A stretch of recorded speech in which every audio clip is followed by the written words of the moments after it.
Kepada semua media saya ingatkan, janganlah membuat berita-berita yang provokatif, berita-berita yang ada aroma adu domba, berita-berita yang membuat gaduh. Pada malam ini saya umumkan untuk seluruh, yaitu anak bangsa, insya Allah besok hari Sabtu tanggal 12 Desember 2020 di pagi hari, saya bersama pengacara akan datang ke Polda Metro Jaya, insya Allah.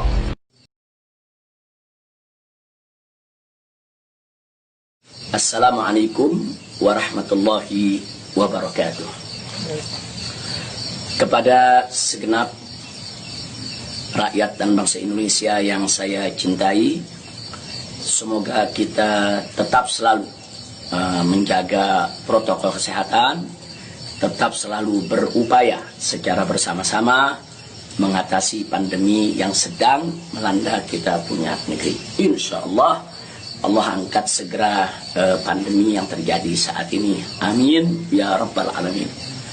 Nah, kepada seluruh masyarakat, dalam kesempatan ini saya ingin menyampaikan hal yang saya pandang sangat penting sekali berkaitan dengan status saya sebagai tersangka di Polda Metro Jaya. Nah, yang ingin saya sampaikan di sini adalah pertama, bahwa saya tidak pernah lari apalagi sembunyi. Sekali lagi saya ulangi, saya tidak pernah lari dan tidak pernah sembunyi. Karena selama ini pada proses pemulihan, saya lebih banyak duduk di Pondok Pesantren Alam Agrokultural Markas Syariat Megamendung. Karena di pesantren ini udaranya sangat asri, segar, jadi untuk pemulihan luar biasa bagusnya. Sekali-sekali saya turun ke Petamburan, saya turun ke Sentul untuk menengok anak dan cucu. Jadi bagian pertama yang ingin saya tekankan adalah saya tidak pernah lari apalagi sembunyi dari panggilan polisi. Yang kedua, saya juga tidak pernah mangkir dari panggilan Polda Metro Jaya. Nah, kenapa saya katakan saya tidak pernah mangkir? Pada panggilan yang pertama, yaitu hari Selasa tanggal 1 Desember 2020, ketika itu saya tidak bisa memenuhi panggilan, saya kirim pengacara.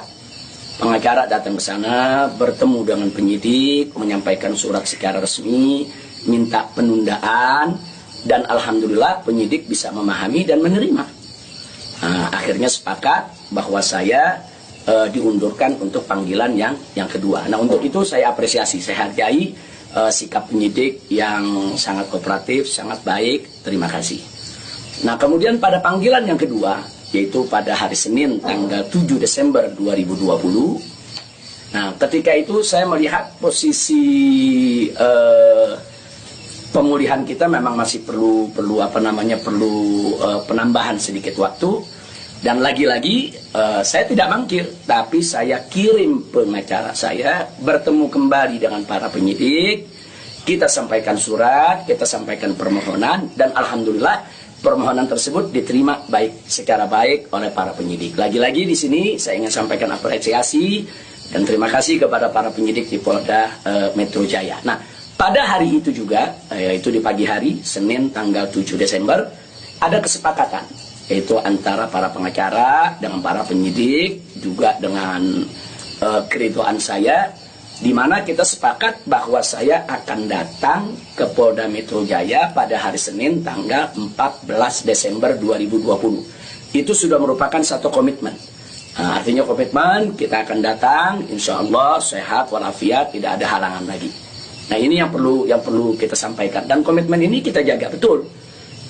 Karena saya akan selalu memegang komitmen dengan pihak manapun kalau kita sudah membuat satu kesepakatan, satu perjanjian.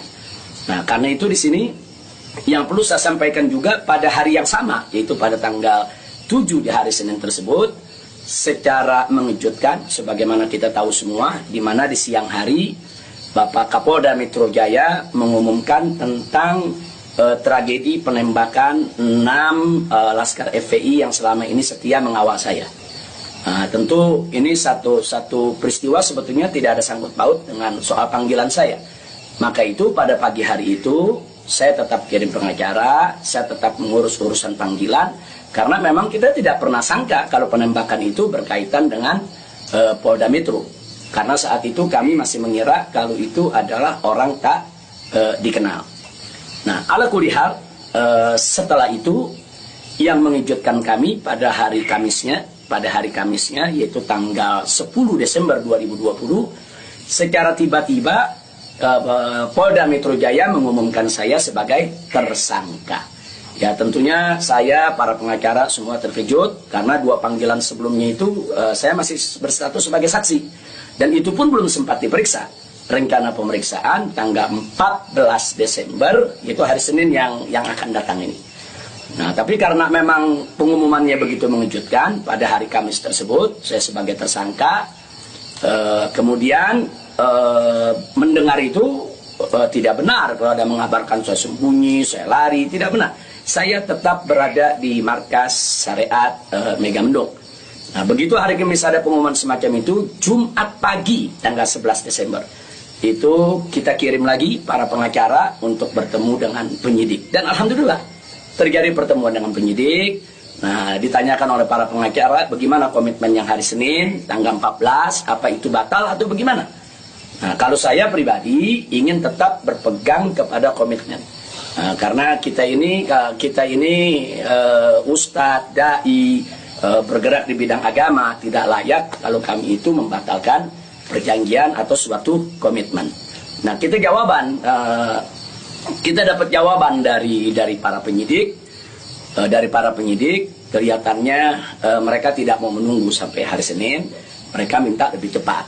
Nah, pada saat itu juga para pengacara minta kepada para penyidik, ya Habib Rizik siap dipanggil kapan saja, tapi tolong surat panggilannya dibuat, surat panggilan sebagai tersangka. Kami tidak pernah terima. Tapi kelihatannya para penyidik agak keberatan untuk mengeluarkan surat tersebut. Akhirnya terjadi kesepakatan, kalau begitu cobalah bagaimana caranya supaya Habib bisa lebih cepat lah ke Polda Metro Jaya. Jadi artinya mereka tidak mau melanggar komitmen juga, karena memang komitmennya pada tanggal 14 siap diperiksa. Nah, kita katakan melalui pengacara, kami bukan orang-orang yang suka ingkar janji, bukan orang-orang yang suka mengingkari komitmen yang ada. Tapi karena memang Polda Metro Jaya meminta lebih cepat, lebih baik menurut beliau, saya terima. Nah, karena itu pada malam ini saya umumkan untuk seluruh, yaitu anak bangsa, insya Allah besok hari Sabtu tanggal 12 Desember 2020 di pagi hari, saya bersama pengacara akan datang ke Polda Metro Jaya, insya Allah. Nah, jadi saya mau menunjukkan bahwa kita tetap punya komitmen untuk menjadi warga negara yang baik, untuk patuh hukum, untuk ikut melaksanakan daripada prosedur hukum yang ada. Nah, karena itu kepada semua media saya ingatkan, janganlah membuat berita-berita yang provokatif, berita-berita yang ada aroma adu domba, berita-berita yang membuat gaduh. Jadi tidak benar kalau saya lari, saya sembunyi, atau saya mangkir. Nah, itu yang ingin saya sampaikan. Nah, selanjutnya saya ingin menyampaikan kepada Polda Metro Jaya agar tidak terjadi kerumunan, agar tidak mengambil perhatian daripada masyarakat, agar juga tidak ada pihak ketiga yang memanfaatkan yaitu momentum soal penjemputan saya ini sehingga bisa menimbulkan kegaduhan. Maka itu saya minta kepada Polda Metro Jaya tidak perlu untuk mengerahkan kekuatan secara berlebihan. Bahkan menurut saya tidak perlu ada penjemputan, tidak perlu ada pengerahan pasukan. Itu hanya akan mengeluarkan biaya yang banyak, kemudian ditambah lagi juga menguras tenaga, dan yang paling berbahaya adalah mengundang perhatian masyarakat sehingga nanti terjadi kerumunan. Nah, begitu terjadi kerumunan, nanti ada pihak ketiga sebagai provokator membuat kegaduhan, dan ini akhirnya bisa merugikan kita semua. Nah, jadi tidak usah khawatir, tidak perlu ada pengerahan kekuatan, tidak perlu ada pengerahan pasukan. Insya Allah besok hari Sabtu pagi tanggal 12 Desember 2020 saya akan diantar oleh para pengacara saya. Nah, untuk memenuhi panggilan atau memenuhi yaitu panggilan atau rencana pemeriksaan yang akan dilakukan oleh Polda Metro Jaya sesuai dengan aturan yang berlaku. Nah, ya, yang berikutnya yang tidak saya lupakan kepada seluruh umat Islam. Kepada seluruh umat Islam, saya minta juga tidak membuat kerumunan. Nah, jadi jangan sampai mengganggu daripada proses hukum ini. Sabar, tenang, ikuti proses hukum ini dengan baik, sesuai dengan aturan yang ada. Banyak-banyak berdoa. Nah, mudah-mudahan semua berjalan dengan baik. Insya Allah Allah memberikan keamanan, keselamatan, kemenangan dan lain sebagainya. Jadi tolong jangan buat kerumunan karena kita sudah punya komitmen. Bagaimana untuk tetap menjaga protokol kesehatan, bagaimana kita bersama-sama dengan semua komponen anak bangsa yang ada untuk mengatasi pandemi di kita punya negeri. Nah, jadi sekali lagi saya ulangi kepada Polda Metro Jaya, saya minta tidak perlu untuk mengerahkan pasukan, apalagi secara berlebihan, karena akan mengundang perhatian, mengundang kerumunan, bahkan bisa memberi kesempatan kepada pihak ketiga, provokator, untuk membuat kegaduhan. Nah, ini kalau ini terjadi, akhirnya kita semua rugi. Nah, tidak usah khawatir, saya pegang komitmen, insya Allah. Besok hari Sabtu pagi, saya akan hadir di Polda Metro Jaya bersama para pengacara saya. Dan kepada umat Islam, sekali lagi, jangan bikin kerumunan. Apalagi sebab kalau bikin kerumunan lagi nanti ada provokator, ribut lagi, gaduh lagi. Saya tidak mau ada kegaduhan, saya tidak mau ada kerumunan.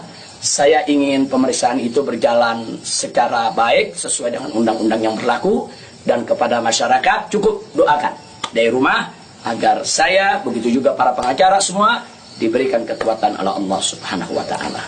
Itu saja. Terima kasih. Jazakumullahu khairal jaza.